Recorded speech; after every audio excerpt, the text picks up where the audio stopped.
Carrère pour le groupe UC.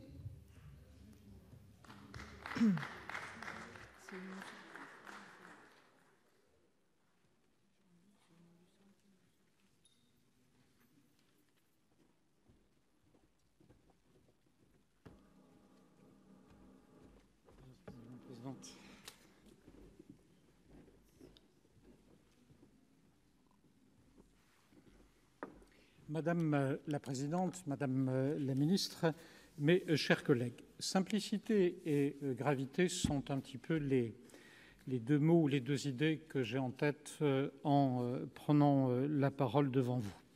Simplicité sur la forme, gravité sur le fond. La simplicité d'abord sur la question électorale pour laquelle nous sommes appelés à nous prononcer. La liste nationale s'est imposée assez naturellement comme la plus pertinente pour les élections européennes. Dans l'idéal, le territoire d'élection devrait être le territoire de projet, l'objet des décisions à prendre et du destin à conduire, à savoir l'Union européenne. Cela n'a pas été possible, nous sommes nombreux à le regretter, mais en l'état, la liste nationale est la plus adaptée et la société civile s'est aisément rangée à cette solution. Je n'ai pas relevé de débat particulier dans l'opinion de la public ou dans la presse à cet égard.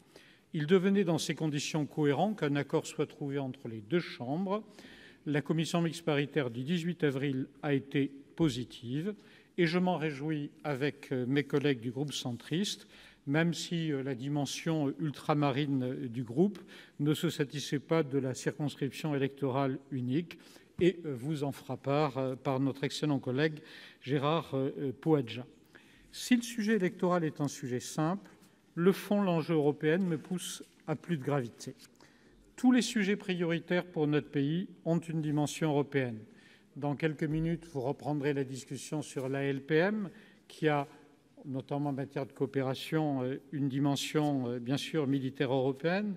Le droit d'asile et l'immigration, dans quelques jours, est typiquement un sujet que nous ne pourrons traiter qu'à l'échelle européenne. La lutte contre le terrorisme est transnationale ou, dans la période la plus récente, le retrait des États-Unis de l'accord avec l'Iran, couplé à des sanctions qui mettent en cause un accord qui a été négocié par les Européens et des sanctions décidées par un seul pays, mais qui s'appliqueraient aux entreprises d'autres pays, et notamment le nôtre.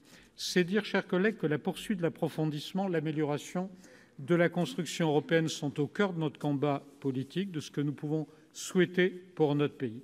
Mais admettons-le, et ce sera ma conclusion, les choses changent.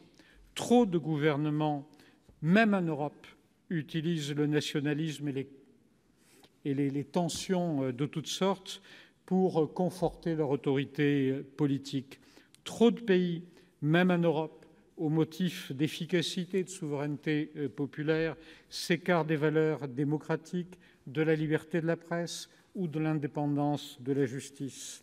L'unilatéralisme fait rage, là où notre pays a toujours pensé que les pays sont interdépendants et que les bons accords sont multilatéraux et ne sont pas des accords de vainqueurs à vaincus. Alors, j'entends que l'on ne fait pas le bonheur des peuples contre leur avis et comprend aussi les règles de la réelle politique, mais au risque de la gravité, au risque de la solennité, ne confondons pas l'accessoire et l'essentiel. L'accessoire, ce sera le mode électoral que nous allons utiliser en 2019. L'essentiel, ce sera la manière dont notre pays sera capable de se réunir pour exprimer de la manière la plus unitaire possible notre parole en Europe, de nature à influencer les choses et de nature à les influencer au moment où elles prennent une direction qui n'est très clairement pas très favorable à notre pays et aux idées que nous défendons les uns et les autres depuis longtemps.